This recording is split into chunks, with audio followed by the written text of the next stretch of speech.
Good morning, students. Today we are going to start the new chapter of statistics, that is organization of data. I have shared all the notes and question answers of the second chapter. I hope you all have done with it. So let's start the new chapter.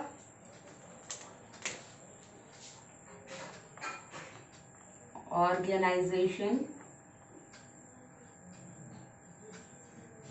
of data.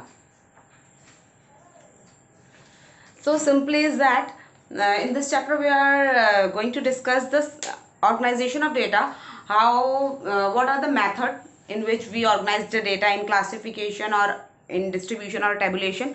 There is number of things in which we organize our data or present our data. So first of all there is classification. तो classification क्या होता है बेटा?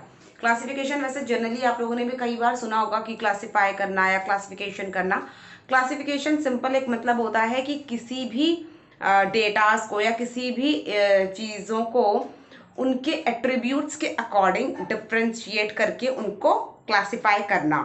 ठीक है, तो देखो क्या बोल रहे हैं. अगर हम क्लासिफिकेशन देखेंगे तो क्या बोल रहे हैं. Under classification collected data are divided into different groups.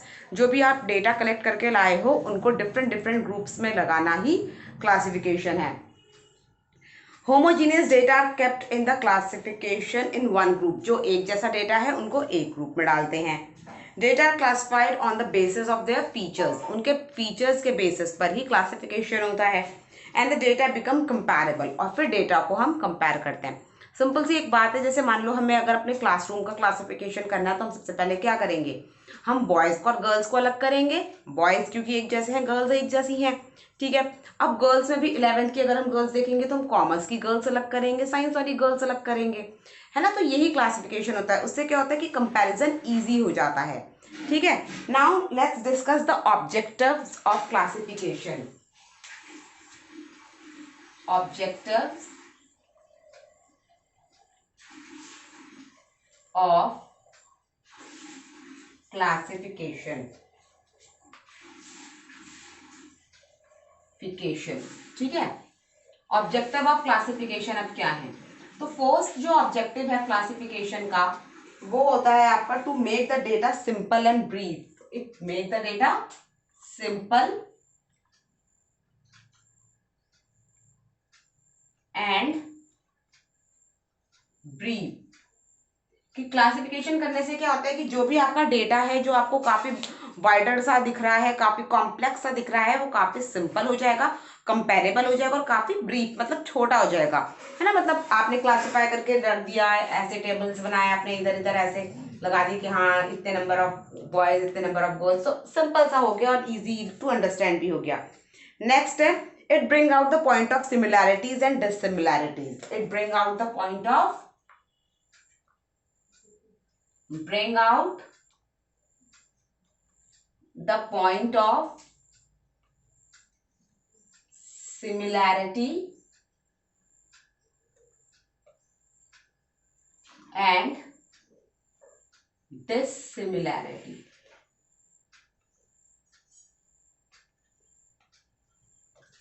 Classification करने से क्या होता है कि जितनी भी सिमिलैरिटीज और डिसिमिलैरिटीज होती हैं वो अलग हो जाती है. कि जैसे हमने बोला ना कि गर्ल्स एक साथ हो गई, बॉयज एक साथ हो गए, कॉमर्स वाली गर्ल्स एक साथ हो गई, साइंस वाली एक साथ हो गई. तो जो भी एक जैसी चीजें हैं, सेम चीजें हैं, सिमिलैरिटीज हैं, वो एक साथ हो जाती हैं, डिसिमिलैरिटीज अलग हो जाती हैं. नेक्स्ट है इट फैसिलिटेट कंपैरिजन. ये बहुत इंपॉर्टेंट है. दैट इट फैसिलिटेट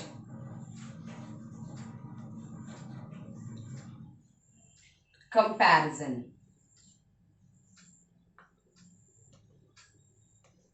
इससे क्या होता है कि आप कंपैरिजन करना आपके लिए इजी हो जाता है. मतलब आप बहुत इजीली कंपेयर कर सकते हो चीज़ों को, क्योंकि सिंपल है. सपोज मैंने आपको बोल दिया कि एज ग्रुप दिया, सपोज मैंने बोला कि सपोज वेट अगर हमने लिया, हमने बोला 20 से 30, 30 से 40 एंड 40 से 50. तो हम क्या बोलेंगे, ये अगर वेट है तो, और ये स्टूडेंट्स हैं तो हम क्या बोलेंगे, 20 से 30 किलो के बीच कितने बच्चों का वेट है, 5. 30 से 40 15, 40 से 50 10. तो हम क्या बोलेंगे कि ये जो है वेट, तो ये इजीली कंपैरिजन हो गया है ना कि 5 बच्चे हैं जिनका वेट 30 किलो से कम है, 15 बच्चे हैं जिनका 40 किलो से कम है, तो इजीली हम इसे समझ पा रहे हैं, फैसिलिटेट हो रहे हैं कंपैरिजन करने के लिए, इजीली कंपेरेबल हो रहा है वो। ठीक है, नेक्स्ट है साइंटिफिक एंड क्रिटिकल अरेंजमेंट। क्या है? Scientific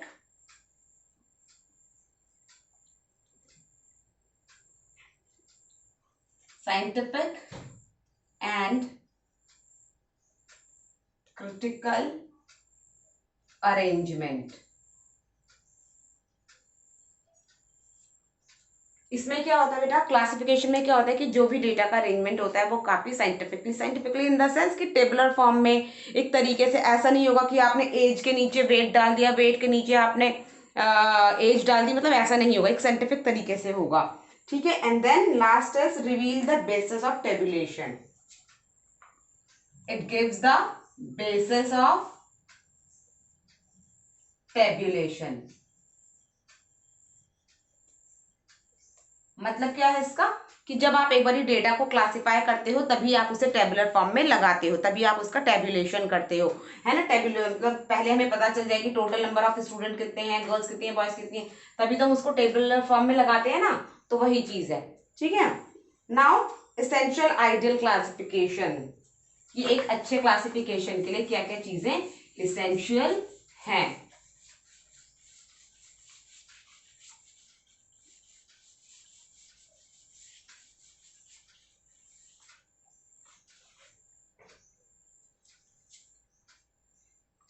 Essential of a ideal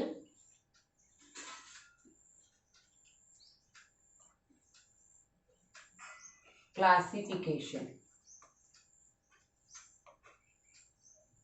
essential of ideal classification, एक अच्छे क्लासिफिकेशन के लिए क्या क्या चीजें जरूरी है। तो सबसे पहले होमोजेनिटी।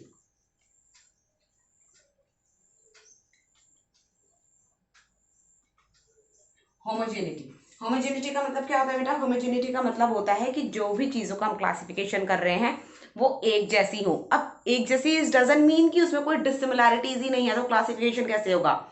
होमोजेनिटी का मतलब ये है कि अगर हम स्टूडेंट का क्लासिफिकेशन कर रहे हैं तो उसमें स्टूडेंट्स की ही बात हो। ऐसा ना हो कि कुछ स्टूडेंट का कंपैरिजन करने को कह दिया फ्रूट्स के साथ, तो वो चीज नहीं हो पाएगी। इसलिए जो डेटा है वो होमोजीनियस होना चाहिए। ठीक है, क्लैरिटी नेक्स्ट है, clarity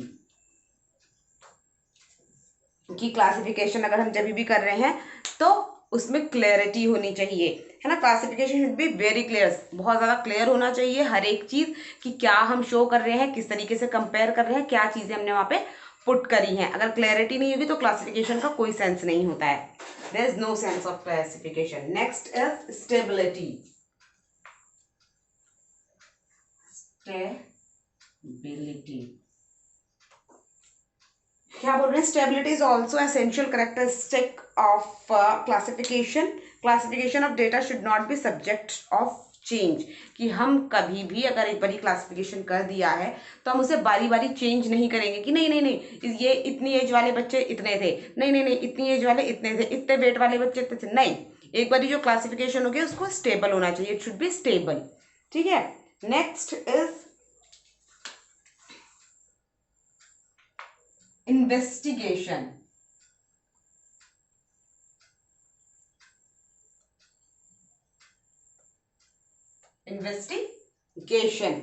An ideal classification should be according to the purpose of investigation, कि जो भी एक आइडियल क्लासिफिकेशन होता है वो एक्चुअली किस लिए होता है? इन्वेस्टिगेशन के लिए होता है। क्योंकि हम जब भी कोई डेटा कलेक्ट कर रहे हैं, उसको कंपेयर कर रहे हैं, ऑब्वियसली इट मीन्स कि हम किसी चीज के बारे में पता कर रहे हैं, कोई चीज क्लासिफाई कर रहे हैं, किसी चीज को इन्वेस्टिगेट कर रहे हैं, है ना।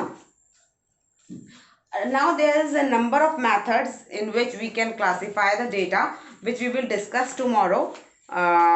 It is enough for today, and you please revise these topics and try to make your own notes. Till then, take care.